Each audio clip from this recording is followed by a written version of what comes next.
Nós vamos abrir a palavra de Deus no livro de Atos dos Apóstolos, capítulo 17.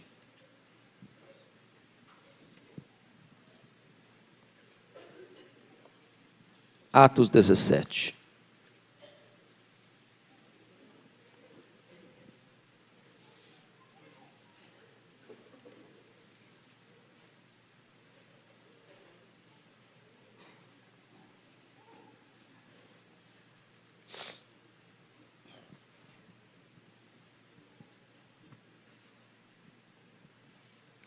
A partir do versículo 16 até o versículo 34.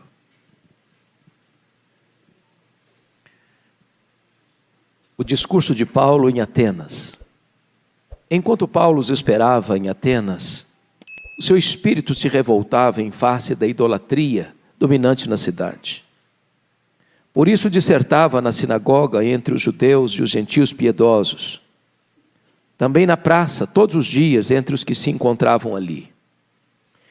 E alguns dos filósofos epicureus e estoicos contendiam com ele, havendo quem perguntasse: que quer dizer esse tagarela? E outros: parece pregador de estranhos deuses, pois pregava Jesus e a ressurreição. Então, tomando consigo, levaram ao Areópago, dizendo: poderemos saber que nova doutrina é essa que ensinas? Posto que nos trazes aos ouvidos coisas estranhas, queremos saber o que vem a ser isso. Pois todos os de Atenas e os estrangeiros residentes de outra coisa não cuidavam, senão dizer ou ouvir as últimas novidades. Então Paulo, levantando-se no meio do Areópago, disse: senhores atenienses, em tudo vos vejo acentuadamente religiosos. Porque passando e observando os objetos de vosso culto, encontrei também um altar no qual está inscrito: ao Deus desconhecido. Pois esse que adorais sem conhecer é precisamente aquele que eu vos anuncio. O Deus que fez o mundo e tudo o que nele existe, sendo ele Senhor do céu e da terra, não habita em santuários feitos por mãos humanas, nem é servido por mãos humanas, como se de alguma coisa precisasse. Pois ele mesmo é a quem a todos dá vida, respiração e tudo mais. De um só fez toda a raça humana, para habitar sobre toda a face da terra, havendo fixado os tempos previamente estabelecidos e os limites da sua habitação, para buscarem a Deus, se porventura, tateando, o possam achar, bem que não está longe de cada um de nós, pois nele vivemos e nos movemos e existimos, como alguns dos vossos poetas têm dito, porque dele também somos geração. Sendo, pois, geração de Deus, não devemos pensar que a divindade é semelhante ao ouro, à prata ou à pedra, trabalhados pela arte, imaginação do homem. Ora, não levou Deus em conta os tempos da ignorância. Agora, porém, notifica aos homens que todos, em toda parte, se arrependam. Porquanto estabeleceu um dia em que há de julgar o mundo com justiça por meio de um varão que destinou e acreditou diante de todos, ressuscitando dentre os mortos. Quando ouviram falar de ressurreição de mortos, uns escarneceram. Outros disseram: a respeito disso te ouviremos noutra ocasião. A essa altura Paulo se retirou do meio deles. Houve, porém, alguns homens que se agregaram a ele e creram. Entre eles estava Dionísio Areopagita, uma mulher chamada Dâmaris, e com eles outros mais. Amém. Meus amados, quando eu vejo esse texto, Paulo, o grande bandeirante da fé, o grande evangelista, missionário, plantador de igrejas, chegando em Atenas, e ele chega num contexto difícil, porque ele está sendo escorraçado de Bereia, enxotado da cidade, e ele foge, sendo levado até Atenas, deixando para trás Silas e Timóteo. Ele chega naquela cidade que é a capital intelectual do mundo. Ele chega na terra dos grandes pensadores, dos grandes filósofos, de Péricles, de Sócrates, de Platão, de Aristóteles, dos homens que encheram bibliotecas com a sua erudição. Ele chega na cidade mais requintada e intelectualizada do mundo. E me parece que quando você lê esse relato, o mundo hoje é muito parecido com aquela antiga Grécia. Porque ainda hoje, as pessoas têm gosto pelas novidades, mas elas não têm interesse pela verdade. Os atenienses ficaram ouriçados, diríamos hoje, com o que Paulo estava pregando, porque para eles era uma novidade. E o mundo hoje ainda corre atrás de novidades, empolgadas com as últimas novidades, mas rejeitam a verdade. Então parece que Atenas, São Paulo, Rio, Belo Horizonte, Nova York, Tóquio, Singapura, é a mesma coisa. Notem vocês que o evangelho é considerado pelos atenienses como coisa estranha. É isso que está aí no verso 19. Então, tomando consigo, levaram o Areópago, dizendo: poderemos saber que nova doutrina é essa que ensinas? É uma novidade. Ainda hoje, o verdadeiro evangelho é considerado uma novidade nesse mundo. Na cidade mais intelectual do mundo, o evangelho é uma novidade, uma coisa estranha. Coisa estranha. Mas nessa cidade mais intelectual do mundo, o pregador é considerado um tagarela. E essa palavra tagarela, na língua grega, é muito curiosa. Ela significa um catador de sementes no esgoto. Tagarela era aquela pessoa que falava e falava e falava sem saber o que estava falando. Numa linguagem bem popular brasileira, é um tico-tico no fubá. Alguém que fala o que não entende. É alguém que expressa ideias que não são suas. Porque os intelectuais de Atenas discutiam as suas ideias, a sua cosmovisão, expunham as suas filosofias. Eles achavam que eles eram os verdadeiros sábios. E Paulo, o pregador, está ali falando coisa estranha para eles. E na cabeça deles está falando o que não entende. De ideias que não são próprias. Se você perceber, na cidade mais intelectual do mundo, o evangelho é coisa estranha, o pregador é um tagarela e o verdadeiro Deus é desconhecido. Eles têm muitos deuses. Eles têm muitos altares. Para você ter uma ideia, quando Paulo chegou em Atenas, Plínio disse que nesse tempo tinha mais de 30 mil deuses adorados em Atenas. A cidade era uma floresta de templos dedicados aos deuses, de altares dedicados aos deuses. Suetônio chegou a dizer que para cada pórtico, cada casa, cada prédio, cada templo daquela cidade era dedicado a um deus. Para eles, a divindade, tantas que tinham, também eram deuses iracundos, eles tinham medo dos seus deuses. Eles não eram cuidados por esses deuses, eles é que tinham que cuidar desses deuses, para pacificá-los, para não sofrer a ira deles. E curiosamente, Paulo está andando na cidade, e diz a Bíblia que o seu espírito se revoltava pela idolatria dominante na cidade. Não era idolatria só ali e acolá, não. A idolatria dominava. O ambiente era marcado por idolatria. A grande pergunta é se aquilo que revolta, ou irrita, ou traz a ira de Deus, nos irrita também. Porque às vezes a gente roda e passa e olha, e vê a idolatria, e vê a feitiçaria, e vê tudo aquilo que ofende a santidade de Deus, e a gente não se importa mais. Nosso espírito não se revolta mais. Mas é curioso que Paulo diz: passando e observando os objetos do vosso culto, encontrei um altar no qual está escrito ao Deus conhecido. Nós às vezes, meus irmãos, perdemos essa percepção. A gente passa como turista. Passa, tira uma foto, um flash. Que legal, bonito. Partenon, os muitos templos, que bonito. Olha que arquitetura. Olha que pompa, olha que beleza, olha esses pórticos, olha essas colunas jônicas, olha que beleza. E a gente ainda guarda, a gente até ainda compartilha com os amigos. Tudo aquilo que Paulo está olhando, ele está passando e observando. Ele é um pregador. E ele está observando todo esse cenário religioso, e é exatamente isso. O mundo hoje acha o evangelho uma coisa estranha, o mundo hoje acha os pregadores tagarelas, o mundo hoje acha que Deus é desconhecido, mas eles são muito religiosos, muito religiosos. Então, vamos dar uma olhadinha, que o mundo hoje é dominado por visões distorcidas, como eram da Grécia Antiga. Se não, vejamos. Primeiro, o ateísmo. Olha o verso 18 comigo. O que quer dizer esse tagarela? Alguns filósofos, versículo 18, e alguns dos filósofos epicureus e estoicos contendiam com ele. Vocês sabem que os epicureus eram ateus. Os epicureus acreditavam que o mundo era só aqui e agora, é só matéria.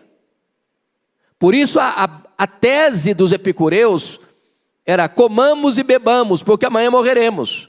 Não tem amanhã, não tem eternidade, não tem céu, não tem inferno, não tem Deus. É só aqui e agora. A base da vida é o prazer.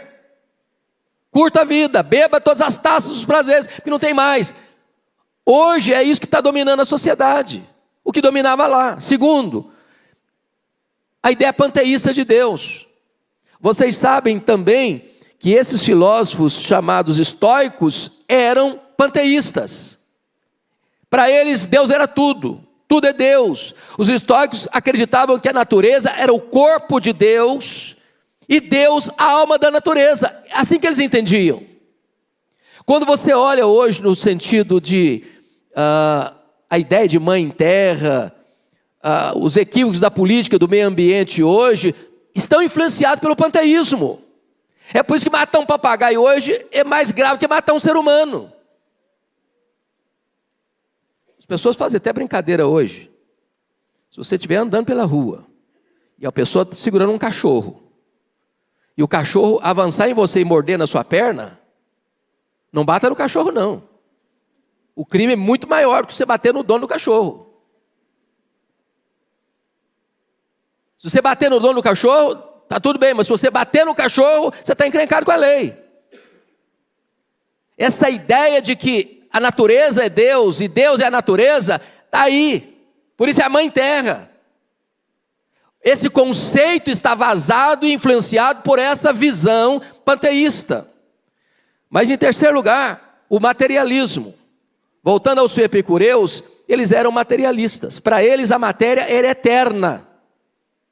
A matéria não foi criada para eles, era eterna. Eles não têm ideia da criação. O homem não é um ser criado à imagem e à semelhança de Deus. Portanto, irmãos, isso justifica o aborto. Para o materialista, para que pensar no aborto? Por que aborto é um crime? Tirar uma criança, um ser humano, do ventre da mãe, é tirar uma verruga pestilenta. Porque a vida não é sagrada. A vida não tem origem divina. A vida não é transcendente. A visão é materialista. Então aqueles conceitos da Grécia Antiga também são os conceitos que prevalecem na sociedade de hoje, nas leis de hoje, nos tribunais de hoje, nas cortes de hoje. Porque a Grécia Antiga não é diferente de São Paulo, do Rio, de Nova York, de Singapura. Mas em quarto lugar, eles tinham uma ideia fatalista. Você sabe que os estoicos eram fatalistas. Eles acreditavam nisso, que o mundo está debaixo de uma lei inflexível e severa que não pode ser mudada. Talvez nós poderíamos resumir isso de uma maneira mais simples com a teologia da Gabriela Cravo e Canella. Eu nasci assim, eu cresci assim, eu vou morrer assim. A vida não muda. Eu estou debaixo de um destino cego e implacável, de um determinismo cego e implacável. Era essa ideia que estava governando aquela época, naquele tempo, e ainda hoje. Mas ainda, irmãos, eles eram politeístas. Versículo 23, porque passando e observando os objetos de vosso culto, encontrei também um altar no qual está escrito ao Deus desconhecido. Por que estão dizendo isso?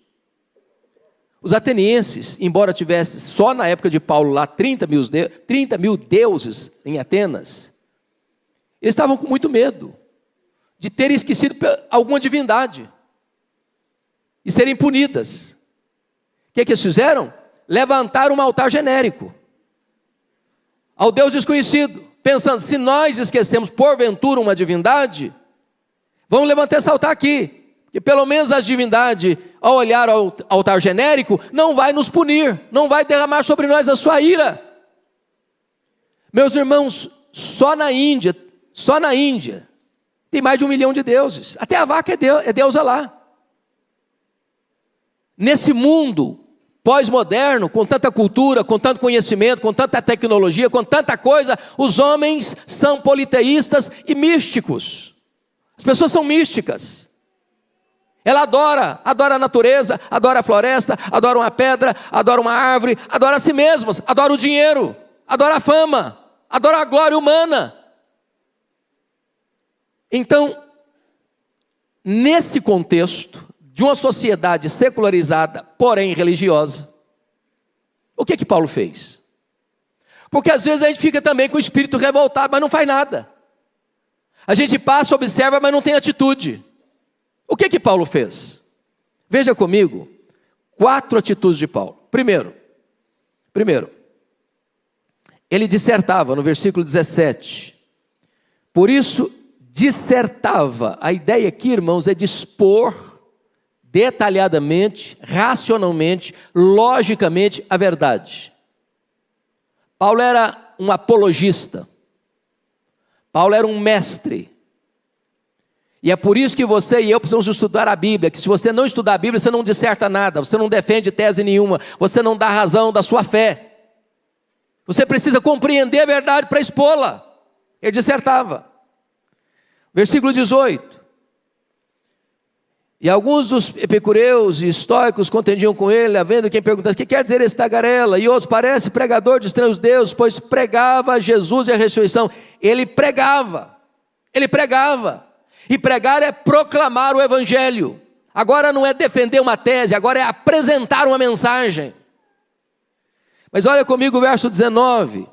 Então, tomando consigo, levaram o Areópago, dizendo, podemos saber que nova doutrina é essa que ensinas? Ele também ensinava. Ele dissertava, ele pregava e ele ensinava. E ensinar é cadencialmente, proporcionalmente, ensinar um conteúdo. Mas finalmente, versículo 23. Porque passando e observando os objetos de vosso culto, encontrei um altar no qual está escrito ao Deus conhecido, pois esse que adorais sem conhecer é precisamente aquele que eu vos anuncio. Ele anunciava, ele era um arauto, ele era um embaixador. Então vejam vocês que ao vermos São Paulo, Rio, Belo Horizonte, Nova York, Tóquio, Singapura, as cidades, os centros do saber humano, não basta apenas a gente ver e olhar ou até ficar revoltado. Nós temos que ter uma contrapartida de nessa conjuntura dissertar, nessa conjuntura pregar, nessa conjuntura ensinar, nessa conjuntura anunciar. Mas a pergunta é onde? Onde? Então vamos ver. Primeiro, olha o verso 17. Por isso dissertava na sinagoga. Quando você vai ler o livro de Atos, Paulo era um homem estratégico. Ao chegar numa cidade, o primeiro lugar que Paulo procurava era uma sinagoga. Por quê? Por quê? Porque Paulo era judeu? Ele estava preso ao judaísmo? Não, claro que não. Por que ele procurava a sinagoga? Porque a sinagoga era uma ponte de contato para o evangelho.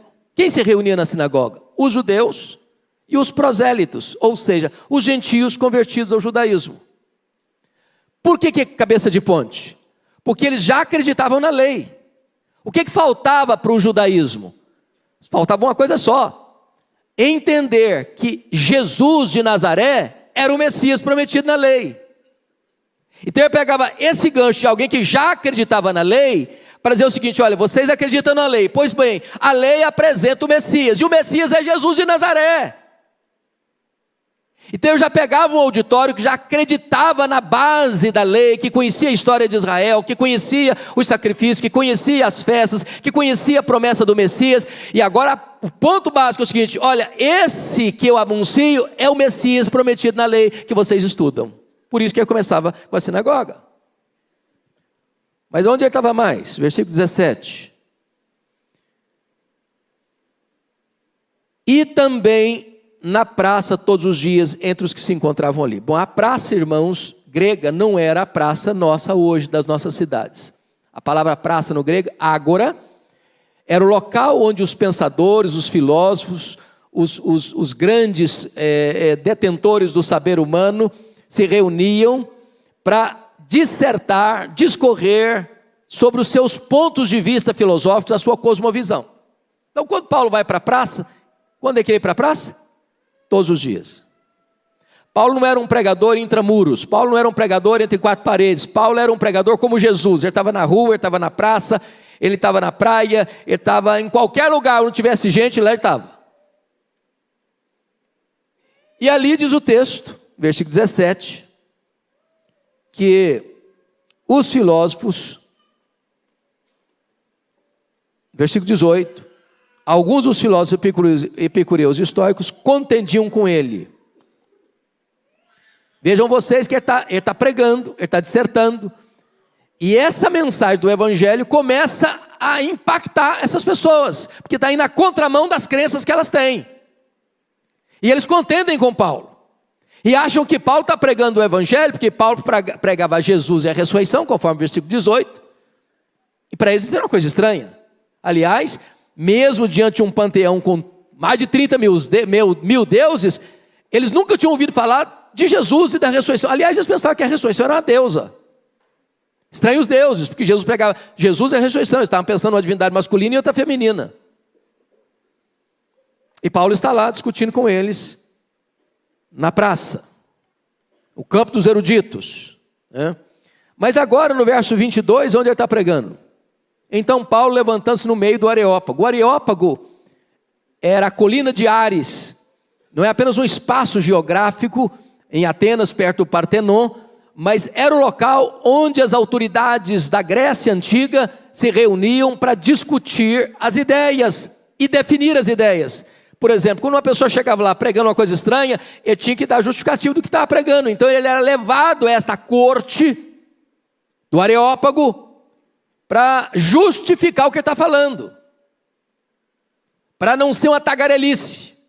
E Paulo está lá, exatamente no Areópago, para pregar o evangelho. E se você ler o texto com atenção, você vai ver que Paulo vai apresentar 5 teses diante do Areópago. Primeira tese: Deus é o criador do universo. Segunda tese: Deus é o sustentador da vida. Terceira tese: Deus é o governador de todas as nações. Quarta tese: Deus é o criador de todos os seres humanos. Quinta tese: Deus é o juiz do mundo. Ele reúne os seus argumentos e vai fincar no alto da colina de Ares, no topo intelectual do mundo, a bandeira do evangelho. E mostrar que esse Deus é o Criador, é o preservador, esse Deus é o dono das nações, esse Deus é o Criador dos homens e esse Deus é o juiz do mundo. Então, amados, quero resumir isso, mostrando em essência o que Paulo pregou em Atenas. Em primeiro lugar, Paulo estava aqui em Atenas pregando a grandeza singular do Deus que eles não conheciam. Veja comigo, por favor, o verso 24. Ele diz: o Deus que fez o mundo e tudo que nele existe. Agora olha o verso 26. De um só fez toda a raça humana para habitar sobre toda a face da terra. Com isso Paulo está dizendo algumas verdades que deitam por terra ainda hoje, algumas ideias tão comuns e tão populares nos meios acadêmicos, desde o ensino fundamental ao pós-doutorado. Primeiro, a matéria não é eterna como pensavam os gregos. A matéria foi criada. Segundo, o mundo não surgiu espontaneamente, como pensa a teoria da geração espontânea. O mundo foi chamado à existência. Ele não pariu a si mesmo. Terceiro, o mundo não é resultado de uma mega explosão cósmica, como se algo casual, fortuito, desse origem a esse vasto e insondável universo, com leis tão precisas, com movimentos tão harmônicos. Não, o mundo foi criado. Uma razão muito fácil de você entender isso. Pensa comigo no nosso planeta. Por que nós estamos aqui? Será que foi uma explosão casual que nos deixou nesse local tão favorável para a vida? Se nós estivéssemos mais perto do Sol, nós morreríamos queimados. Se nós estivéssemos mais longe do Sol, nós morreríamos congelados. O acaso nos deixou precisamente onde devíamos estar?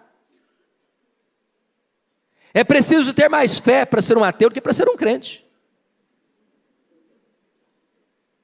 Pense comigo na Lua. Vocês sabem que a Lua é a faxineira do planeta Terra. Não houver a Lua com as suas fases, não haveria as marés dos oceanos. Se não houvesse as marés dos oceanos, as nossas praias se encheriam de lixo e a vida seria impossível no planeta. Será que foi o acaso que deixou a Lua na sua órbita? Com uma explosão casual? Não, foram as mãos do nosso Deus. Ele criou todas as coisas. Essa verdade que Paulo ensina deita por terra a evolução, a teoria da evolução. Vocês sabem que no mesmo ano que chegou no Brasil o missionário pioneiro do presbiterianismo, Ashbel Green Simonton, em 1859, nesse mesmo ano, Charles Darwin publicava o seu livro A Origem das Espécies em Londres.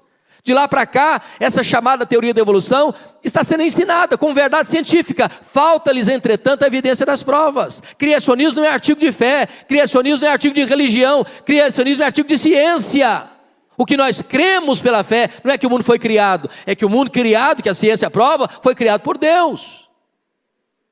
Então, Paulo, preste bem atenção nisso, irmãos. Quando Paulo ia pregar para judeus nas sinagogas, você vai ver isso no discurso dele, no capítulo 14, capítulo 13 de Atos. Eu cheguei em Antioquia da Pisídia e está falando para judeus, na sinagoga.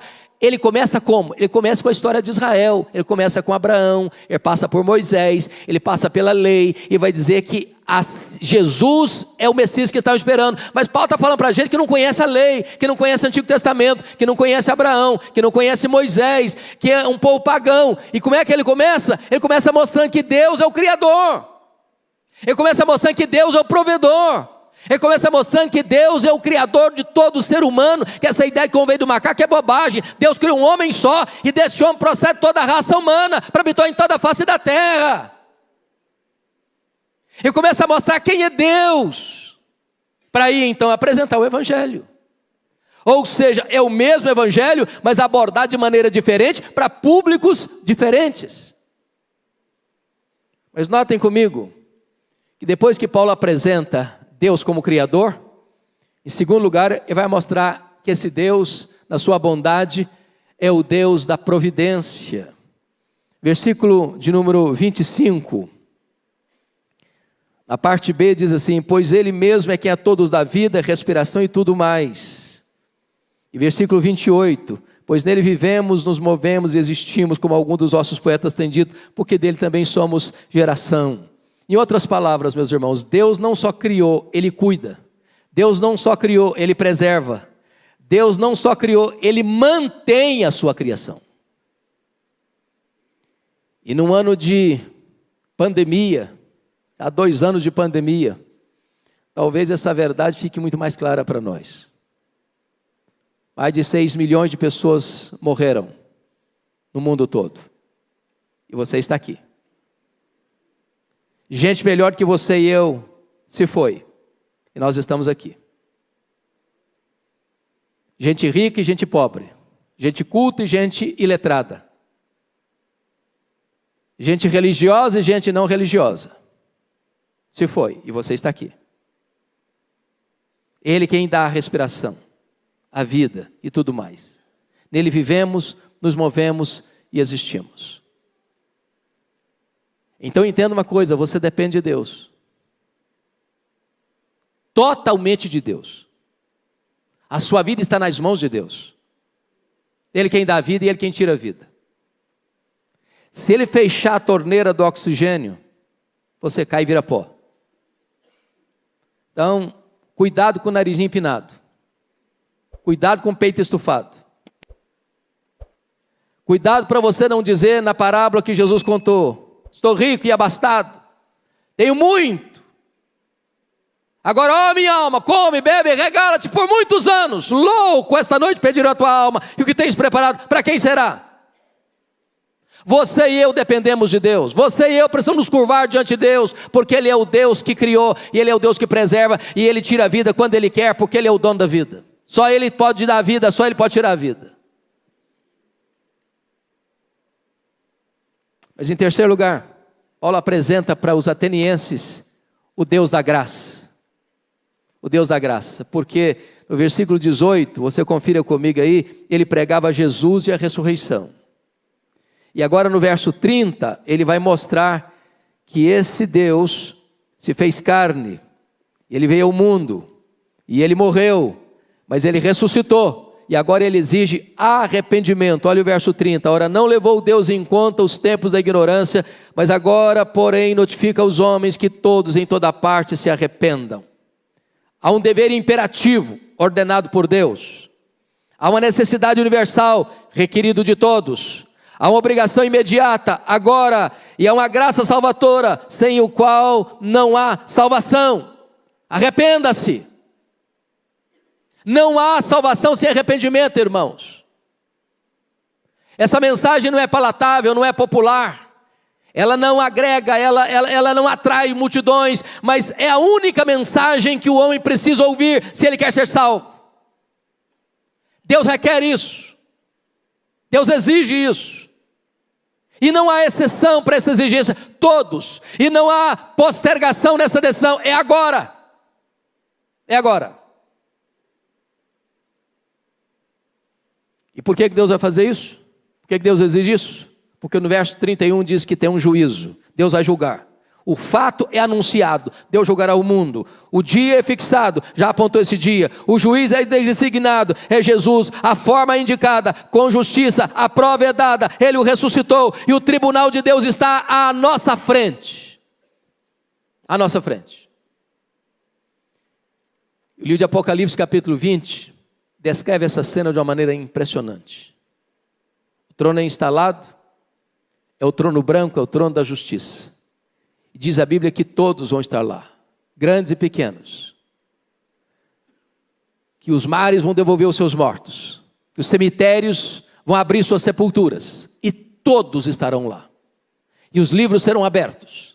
E os homens vão ser julgados segundo as suas obras, suas palavras, suas obras, suas ações, suas omissões, seus pensamentos. E diante dos quesitos todos do julgamento, ninguém vai ser considerado digno, ninguém vai ser considerado inocente, todos serão considerados culpados. Por isso um outro livro será aberto, o livro da vida. E se alguém tiver o seu nome escrito no livro da vida, esse entrará no gozo de Deus, esse entrará na bem-aventurança eterna. Mas se alguém não tem o seu nome escrito no livro da vida, esse será lançado no lago de fogo que arde com enxofre eternamente. Talvez essa mensagem não é agradável, mas é melhor ouvir falar sobre o inferno do que ir para lá. É melhor ser alertado em tempo oportuno para que se arrependa, do que nunca pensar nisso e não ter mais chance. Então diz a Escritura que o Evangelho exige uma resposta. E naquele caso, 3 decisões foram tomadas. Confira comigo, por favor. Primeira decisão está no versículo 32. Uns escarneceram quando ouviram falar de ressurreição. Por que isso? Vocês sabem que os gregos não acreditavam em ressurreição. Por que não acreditavam? Porque os gregos criam no dualismo. Matéria má, espírito bom. Para o grego, quando uma pessoa morria, era uma espécie de libertação. Onde a alma que estava presa pelo corpo material se desprendia do corpo material. Então para eles isso era uma libertação da alma. Eles acreditavam na imortalidade da alma, mas não na ressurreição do corpo. Então quando Paulo falou de ressurreição, eles escarneceram, eles não quiseram. Há muitos que ainda hoje ouvem o Evangelho, meus irmãos, e escarnecem do Evangelho. Segunda decisão está aí no verso 32. Outros adiaram, dizendo, a respeito disso te ouviremos noutra ocasião. Essa é uma ideia tola. Por que eles estão dizendo com isso? Estão dizendo o seguinte, olha, o controle está na nossa mão. Quem decide somos nós. Nós decidimos a hora que nós quisermos, quando nós quisermos. Nós temos o controle, a vida está na nossa mão, o tempo está na nossa mão, a escolha está na nossa mão. É tolice, é tolice. Nós não temos administração do tempo. Nós não sabemos sequer se vamos estar vivos daqui a 5 minutos. Então adiar essa decisão é a maior loucura que uma pessoa pode tomar na vida. Me permita ilustrar isso de uma maneira muito simples. Havia um homem contratado, na época das estradas de ferro, que eram a única forma quase de transporte. Um homem foi contratado para cuidar de uma ponte, onde o trem passava todos os dias com passageiros para lá e para cá. Era um lugar perigoso, e a companhia ferroviária entendeu que precisava de alguém ali de plantão, para sempre cuidar, porque havia o perigo das chuvas, das enxurradas, e comprometer a segurança daquela estrada. E o homem contratado um dia foi convidado com seus amigos para beber, para um churrasco, e ele foi para lá, e ele se esqueceu, e ele largou o seu trabalho, e veio uma chuva torrencial, e os rios encheram, e as correntes correram, e levaram de roldão parte daquela estrada, deixando a estrutura completamente vulnerável. E ele está bebendo.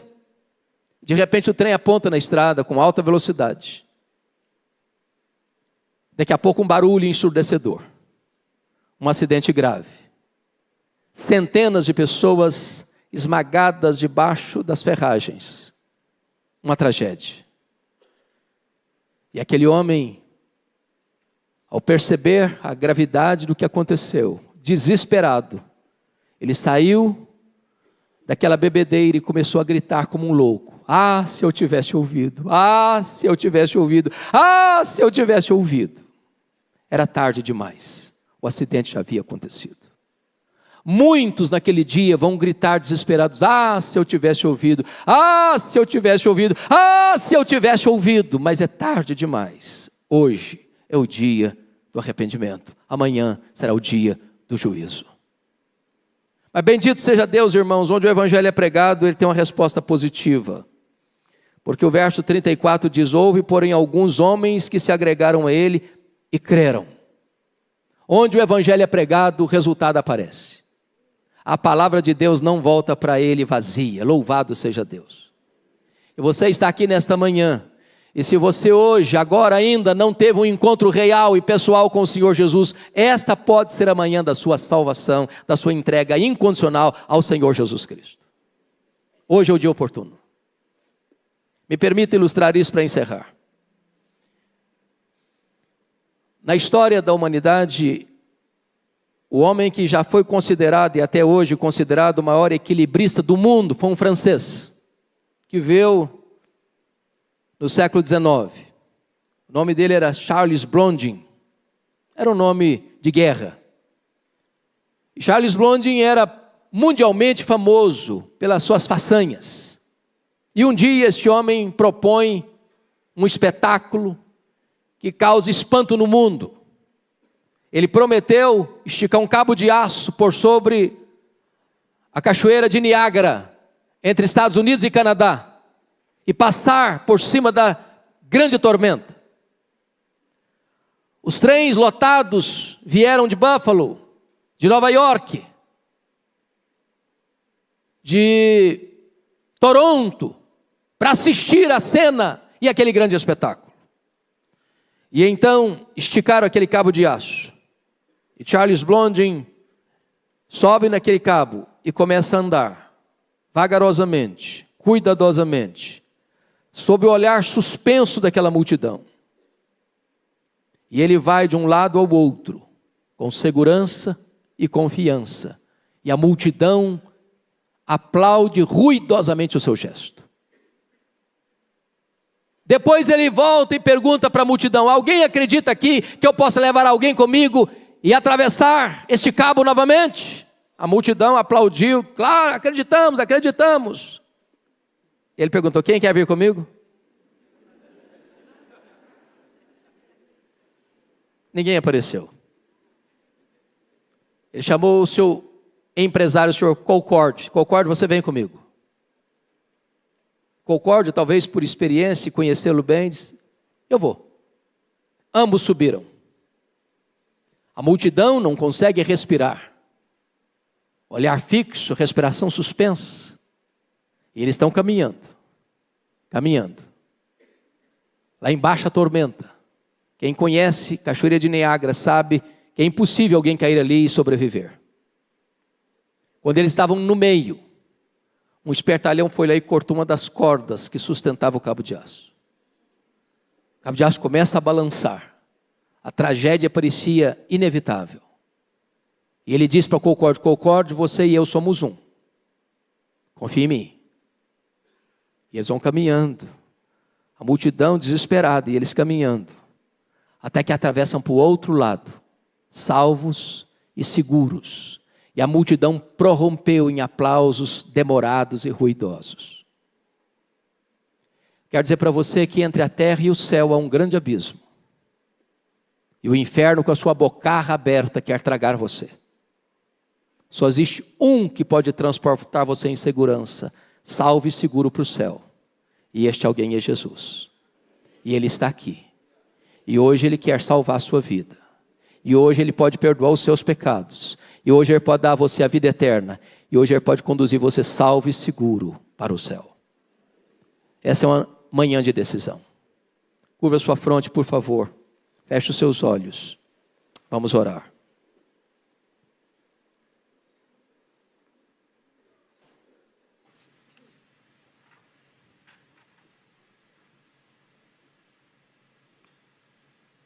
Deus conhece você.